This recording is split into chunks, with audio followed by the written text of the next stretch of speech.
నేడు మెదక్ జిల్లా నర్సాపూర్ నియోజకవర్గ కేంద్రంలో బీసీ ఐక్య వేదిక మెదక్ జిల్లా కన్వీనర్ మన్నడి గబ్బర్ ముదిరాజన్ వారి సమక్షంలో బీసీలకు ఇవ్వవలసిన 42% రిజర్వేషన్లను అమలు చేయకుండా రాష్ట్ర కేంద్ర ప్రభుత్వాలు రాజకీయం చేస్తున్నాయని, అలాంటి రాజకీయం చేయకుండా ఏకతాటిగా బీసీ సంఘాల ఐక్య వేదికను నాయకుల సమక్షంలో రిజర్వేషన్ తద్వారా చూపించాలని, అదే విధంగా 18వ తారీఖు నాడు బీసీల ఐక్య వేదిక బంద్కు పిలుపునిచ్చినందున ప్రతి ఒక్కరూ బంద్ను విజయవంతం చేయాలని మీడియా ముఖంగా తెలియజేశారు. కార్యక్రమంలో బీసీ సంఘాల ఐక్య వేదిక కో కన్వీనర్ నాగేందర్ గౌడ్ తో పాటు వివిధ సంఘాల సానుభూతి నాయకులు పాల్గొన్నారు.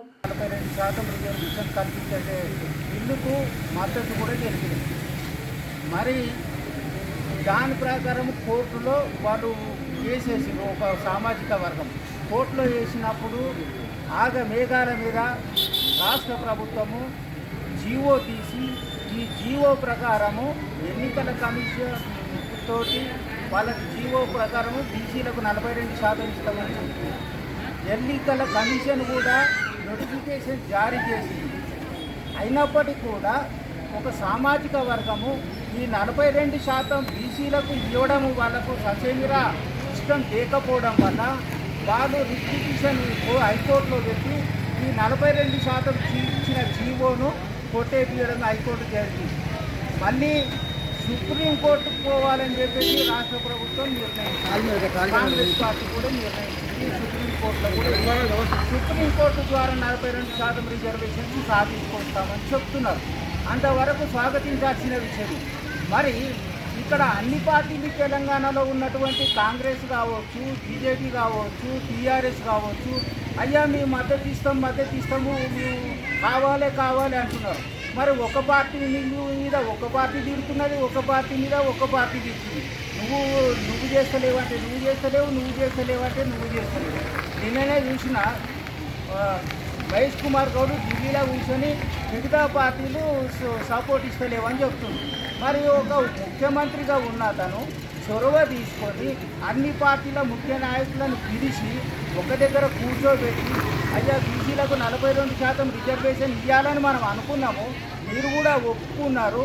మరి ఒక డెలిగేట్ని కొంతమందిని కలిసి ఇది రాజ్యాంగంలో సవరణ చేస్తే వస్తుంది అని ఆలోచనతోని మరి ప్రధానమంత్రి దగ్గరికి పోయి అయ్యా మేము మాకు తెలంగాణలో బీసీలు అత్యధిక జనాభా ఉన్నారు, వాళ్ళు విద్య, ఉద్యోగ, ఆర్థిక, రాజకీయంగా బాగా వెనుకబడి ఉన్నారు, 42% ఖచ్చితంగా వాళ్ళకి రిజర్వేషన్ ఇవ్వాల్సిందే అని చెప్పి ప్రధానమంత్రికి ఒక మెమోరాండం ఇచ్చి అక్కడ సెంట్రల్ గవర్నమెంట్ కేంద్ర ప్రభుత్వంతో కూడా ఇది ఒక 42% రిజర్వేషన్ సాధిస్తే మంచిది. కానీ వాళ్ళు సాధించకుండా ఒక పార్టీ మీదకి వెళ్ళి ఒక పార్టీకి నెట్టేసుడు, ఈ బీసీల మీదతోటి నాటకారాడు, ఇవన్నీ కూడా మంచి పద్ధతి కాదు. ఖచ్చితంగా అన్ని పార్టీలను ముఖ్యమంత్రి పిలవాల్సిందే. ఎందుకంటే ప్రభుత్వంలో వాళ్ళు ఉన్నారు కాబట్టి అన్ని పార్టీలను వాళ్ళు పిలవాలి, వాళ్ళతో మీటింగ్ పెట్టాలి. అందరినీ తీసుకొని ఢిల్లీలో కూర్చొని అవి జంతర్ మంతర్ దగ్గర పోయి ఒకరోజు ఏదో 4 స్లోగన్లు ఇస్తే పని అయిపోతుందా? అది కాదు కదా. అక్కడ జంతర్ మంతర్ దగ్గర ఎవరు దిగుతావు, మోడీని తిట్టేస్తావు, బీజేపీని తిట్టేస్తావు. మరి వాళ్ళు ఎట్టనే నీకు మద్దతు ఇస్తారు. అందుకొరకనే మీరు అందరు కలిసి అన్ని పార్టీలను కలుపుకొని ప్రధానమంత్రిని కలవాల్సిన అవసరం ఉంది. ఒక సామాజిక వర్గము ఈ బీసీల మీద రావద్దంటుంది. మరి బీసీలు వార్డు మెంబర్లు కావద్దా, సర్పంచులు కావద్దా, ఎంపీటీసీలు కావద్దా, జడ్పీటీసీలు కావద్దా, ఎమ్మెల్యేలు కావద్దా, మీ మంత్రులు కావద్దా అంటే ఎప్పుడు కూడా మీరే ఉండాలన్నా? స్వాతంత్రం వచ్చినప్పటి నుంచి ఒకటే సామాజిక వర్గం ఏర్పడింది.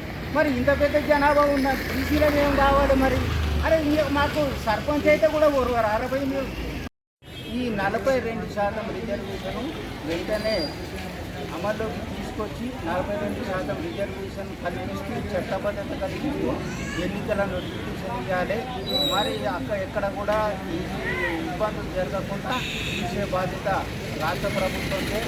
మరి మందకృష్ణ మాదిగ గారు కూడా చెప్పారు, మేము కూడా ఒక మాదిగ సామాజిక వర్గం కావచ్చు, అన్ని దళిత వర్గాలన్నీ కూడా బీసీ న్యాయమైనటువంటి డిమాండ్కు మేము కూడా మద్దతు చెప్తున్నామన్నందుకు వారికి కూడా మేము ధన్యవాదాలు చెప్తున్నాము. ఎస్సీ ఎస్టీలు కూడా కావచ్చు ఈ బీసీల ఉద్యమానికి సపోర్ట్ చేయాల్సిన అవసరం కూడా ఉన్నది.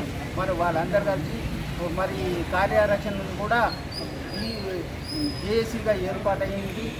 మరి ఈ జేఏసీ కింద 18 తారీఖు నాడు తెలంగాణ బంద్కు కూడా పిలుపునిచ్చారు. ఈ 42% మద్దతుగా నర్సాపూర్లో కూడా 18 తారీఖు నాడు పూర్తిగా బంద్ చేయాల్సిన అవసరం ఉంది. దాంట్లో విద్యా సంస్థలు కావచ్చు, వ్యాపార సంస్థలు కావచ్చు, దుకాణాలు అందరూ కూడా 18 తారీఖు నాడు పూర్తి స్థాయిలో బంద్ చేసి మా ఉద్యమానికి బీసీ ఉద్యమానికి మద్దతు కూడా ఇవ్వాల్సిన అవసరం ఉంది. మరి వీరందరూ కూడా ఇట్లా మద్దతు ఇవ్వాల్సిన అవసరం ఉంది. రాను రాను కూడా ఈ 42% సాధించుకోవడానికి బీసీ సామాజిక వర్గం ఒక ఉద్యమాన్ని కూడా తయారు చేయడానికి సిద్ధంగా ఉంది. మరిన్ని అప్డేట్స్ కోసం మా ఛానల్ని సబ్స్క్రైబ్ చేయండి.